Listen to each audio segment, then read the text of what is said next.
Hi, we are honored to be joined here by His Excellency Ahmad Al-Sayed. He is the chairman of the Qatar Free Zones Authority and a Minister of State here in Qatar, and also Faruk Güler, the CEO of ESBAŞ, the Aegean Free Zone Development and Operating Company. Thank you guys so much for joining us. Faruk, I want to start with you since you're coming to us all the way from Turkey. Tell me more about the two top goals of the Aegean Free Zone Authority. What are the things that you want to accomplish in a macro sense? When we look at Turkey, Turkey started to develop the free zone in 1980s. As you know, globalization started and Turkey affected very much by the globalization in early 80s. And I might say that one of the most important decisions given by the Turkish authorities is to establish the free zone to attract the foreign direct investment to Turkey. So the first two free zones in Turkey established late 1980s. The aim was to generate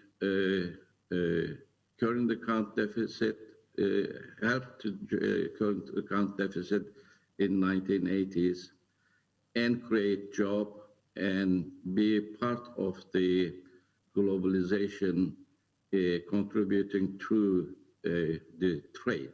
I want to compare a little bit the purpose of the Qatar Free Zone Authority, because it's a little bit different. It's not as much about jobs for locals necessarily. Yes. Let me just elaborate here. As you know, Qatar, it's a small economy compared to Turkey, small population. But, the government, decided to create, or to attract FDI. And the Free Zone was, one of the latest initiatives to attract and to do a business development, mainly to attract FDI and also to enable a partnership, between foreign investor and local investors. So it's an economic development platform, it's been established to attract international and to mix it with local. And when we said international, we mean, really a different, investment from the West, from the East. And, we are trying to create an ecosystem that we reconnect the world in our zone. So mainly we are trying to achieve an economic diversification by attracting FDI and also encourage private sector to partner with them. Now, diversification is an issue for Gulf countries generally, who are dependent on hydrocarbons. How is it going, do you think? What's your assessment of where we are in that process? In Qatar, I think we are doing, very well. There is good activities. As you know, Qatar went through a different development phase. So, I will not talk about the other, but I will talk about our country. Actually, since before the 1995, most of our focus was on the oil.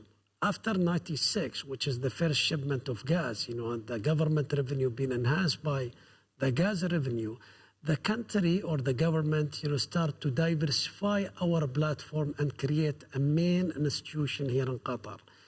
So before 2000, for example, Qatar Airways and then Qatar Foundations and others. In the 2000 era, at the beginning, at the first, 5 years, the Supreme Council for Investment, Economic Affairs and Investment has been created. Other main institutions to attract FDI, QFC, Qatar Science and Technology Park, Qatar Investment Authority, for investment, and then we came with the national, vision and the free zone later. So 2021, you're along the process, but not necessarily there yet, exactly. We are progressing in a steady pace and very well things, and we have achieved a lot so far. Faruk, I want to talk to you about how you measure things like employment in particular. Is that are you measuring the number of people employed by the free zone as a sense of your achievement and your progress, or what do you look at essentially in terms of indicators? Actually, the aim, the target changed through the years in Turkey. Nowadays, the most important thing for the free zones are to create a high added value products, high technology products. It is actually changed. The concentration is changed to improve the technology of the companies in free zones. For instance, and also still we are behind the export. For instance, the latest change in free zone regulations in Turkey is to establish specialized free zones. Now we are having a specialized free zones for certain technologies or for certain products. I want to talk about today specifically because COVID-19 has encouraged some degree of fragmentation across the world economically, countries wanting to bring their industries, their top industries home. Your Excellency, what have you been hearing about from companies that would consider doing business in a free zone? Yeah. How has that conversation changed in the last 18 months? Okay. So the good news here, we started late, which is, to be frank with you, you can put it as a positive because we established it and we are focusing on tomorrow world. So, of course, the technology was one of our main themes. So we have started before COVID, focusing on disruptive technology, focusing on bringing the big data to enable the business environment to prepare companies for tomorrow.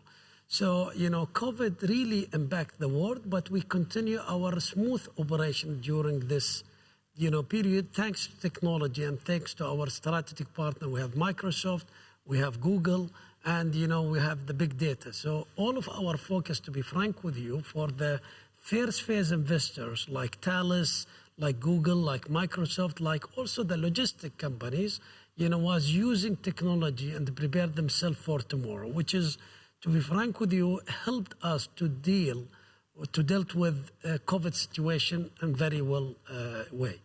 Faruk, I understand that your free zone does a little bit more manufacturing. How has COVID changed the situation for you? All over the world, the companies are affected from the COVID pandemic.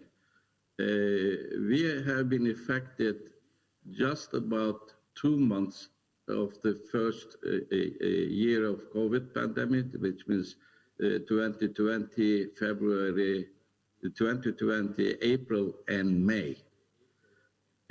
Because the companies here are really the part of the global trade, and we are a supplier of the global market.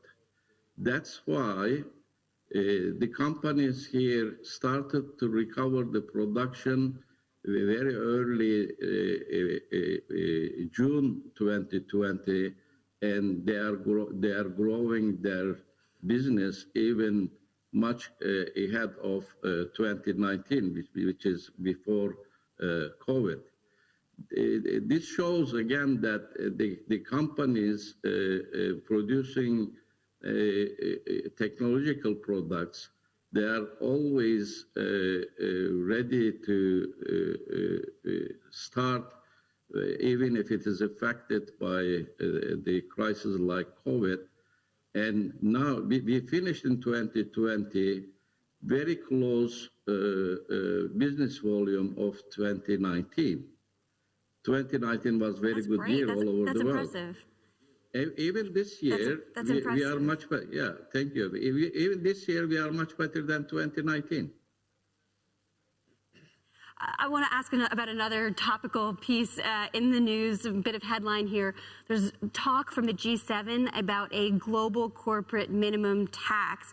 Now, do you guys worry about the potential pressure from some of the world's most wealthiest nations to up taxes? That's a key bit of important advantage that free zones can offer.